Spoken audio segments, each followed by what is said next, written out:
The Trojans staying alive in the Big Ten, dog. 26-21. Let's talk about it. What's going on, everybody? My name is Daniel Augustin. This is multi-AF.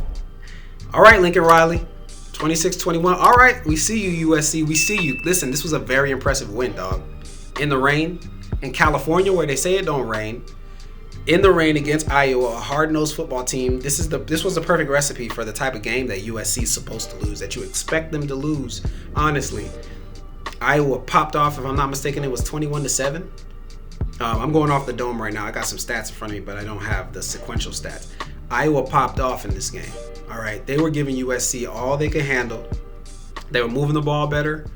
They were moving the ball how they wanted to, when they wanted to. Gronowski ends up throwing only 19 passes in this game, which is almost half of what Jaden Maiava threw. He threw 32 times. But Gronowski started the second half, if I'm not mistaken, having already thrown the ball 12 times. So that means he only really threw it in the second half like 7 or 8 times. All right? I'm going off the dome. I'm saying started with 12 attempts, but it could have very well been 10. It could have been 11. Could have been 12. All right. But the main thing I'm saying is he only threw the ball 19 times. That lets you know Iowa was doing whatever they needed to do for the offense. All right, very conservative offense, even though they had some trick plays. 12 of 19 for 132 yards for Gronowski. One touchdown, one interception, while Jaden Maiava, 23 of 32, 254 yards, and 1 touchdown. Here's what I want to say about USC.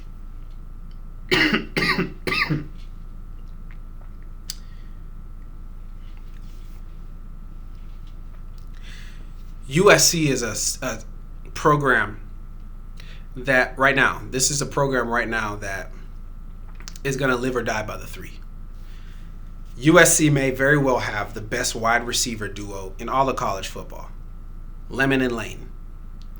Those two dudes are just special, dog.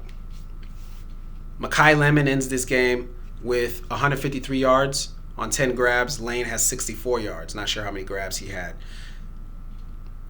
It trips me out because they were throwing the ball in the rain. I've never seen more sure-handedness in the rain. This game right here has catapulted Makai Lemon to so many NFL teams, NFL organizations, NFL scouts. I don't doubt that for 1 second. To see how many hand catches this man had. Big-time catches. First down catches. Lob it up to me in the end zone catches. I come into this game with my own understanding of how talented he is. And every single time I watch Makai Lemon specifically, every single time I watch him, I leave saying, man, he's better than I thought. Damn. I'm working on a comp for this guy. Right now, I started off this game saying Jalen Waddle. I ended the game saying Steve Smith Sr. What an impressive wide receiver. For Jaden Maiava to be able to go to his wide receivers in the rain, for over 200 yards. His 2 wide receivers over 200 yards. Come on, dog. I just sat here and made a video talking about Georgia and Texas and how many drops Ryan Wingo had and other receivers on the Texas receiving depth chart had. They could have helped Arch Manning and that offense so much more. They could make that offense look so much more impressive. By just making simple catches, boom. They didn't even play in the rain. They're just dropping it just because they were struggling with Georgia and Sanford Stadium, I guess, and because they just weren't that prepared, I guess. All the while, you got these guys, Makai Lemon, Jacoby Lane, you got these guys making catches to keep their team alive. USC mess around and keeps. Lincoln Riley and USC keeps their hope alive, while Sark falls back in the standings. And I can't say I'm surprised at what we're seeing, what we're getting out of these programs right here. I can't say I'm surprised. I think USC is working with a little something here, but they're going to have a tough road ahead of them. USC did not win the rushing battle, but they outthrew Iowa drastically. Iowa ran the ball 183 yards to USC's 106, but USC with 254 passing yards to Iowa's 137. I was just shocked time and time again to see how calm and stoic Jaden Maiava was. I mean, I don't know how you don't look at Jaden Mayava and say he's one of the best quarterbacks in college football right now. Top 10 at least. He's like Dexter back there. He's just chopping people up to pieces, and I'm a fan of Jaden Mayava, Makai Lemon, Jacoby Lane. I'm a fan of those three people in particular. I'm interested to see what USC can do with those three people in particular. Really quick, let's take a look at their schedule just so we can get a better idea of what to expect coming down the pipeline here. Oh man, we got Oregon next week. Is that not the biggest game in college football next week? We'll see. Oregon, USC. This game is going to be at Oregon. It's not going to get any bigger than this, dog. Oregon and USC are two very similar teams. Very similar. Dante Moore versus Jaden Mayava. Oh my goodness. Come on, dog. Come on, dog. What did we do to deserve this, man? Thank you, college football gods. Thank you. Thank you. And then in the last game of the season, we got USC and UCLA. I might try to go to that game. That game is going to be at the Coliseum. One thing I want to say is, even when it's raining, I tend to see games where USC is not selling out the Coliseum. What's going on, man? Where's the pride? Where's the pride? Do people need to see USC be good enough to get into the playoff before they mess around and pull up at a playoff game? Well, it's not going to happen. USC's not getting no bye. But they're giving themselves a chance with the fact that Alabama loses today, the fact that Texas loses today. They just made room for a team like USC to continue moving up in the standings. And I love it. I love seeing the chaos. I'm a big fan of chaos. I'm a huge fan of chaos. Make it more chaotic. USC was ranked 17th before this game, and this was a very, very, very impressive win.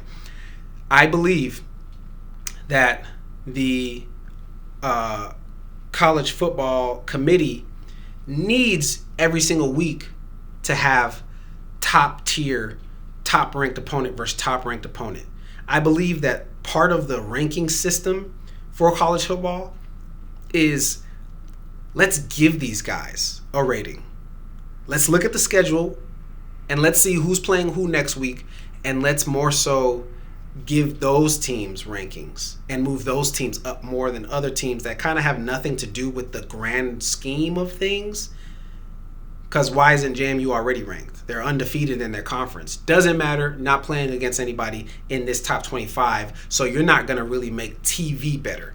You're not going to really make it so that we can say the number 7 team in the country is playing against the number 9 team in the country. That helps TV. That helps ratings. That helps the intention of the game, the vibe of the game, the passion of the game, to be able to have the pressure of like, dog, they're ranked and we're playing against a ranked team. This is a big game. USC is going to move up probably ahead of Texas. Texas did just lose to Georgia, so there's a chance they only move Texas back 4 or 5 spots, but USC is going to go past Texas. They're a 2-loss team. Texas is already a 3-loss team. They're going to move USC up, especially since USC got Oregon. It's going to mess around and be number 6 or number 5 versus number 13, which is a big game. That's a college game day game right there. Again, Dante Moore, Jaden Mayava. We got Dan Lanning, Lincoln Riley. Come on, man. Come on. I wouldn't be surprised if USC gets this win. I'm going to just keep it a buck. I wouldn't be surprised. I like USC's receivers a lot more than I like the health of Oregon's wide receivers right now. But Oregon can run the hell out that ball. It's just that we just saw USC and Iowa. Iowa was running the hell out that ball, and USC just withstood every blow. Take that. Over the top. Boom. Over the top. In the rain. I don't even care if it's raining. I like my guy more than I like your guy. I like my guy more than you're going to like your guy after this game. What an attitude to have. What a win for USC. Huge win.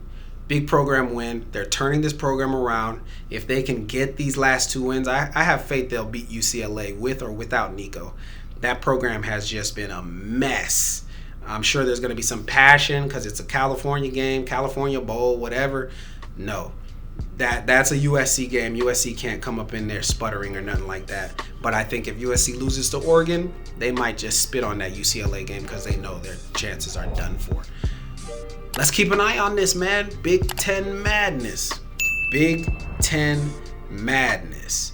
USC's only loss has been to Illinois and Notre Dame. They should have never lost to Illinois. They would have gave themselves one of the craziest stories here had they won that game. But USC is in a very good position here. Ohio State mess around and lose to Michigan. USC beat Michigan. USC could be in the Big Ten title game. What the? USC versus Indiana? I want it. I'm here for all the havoc. I'm here for all the madness, dog. Let me have it. All right. Let me know what your thoughts are in the comments below. If you got to this part of the video, I really appreciate you. Would appreciate you 10 times more if you decided to subscribe. And I'll see you in the next video. Peace.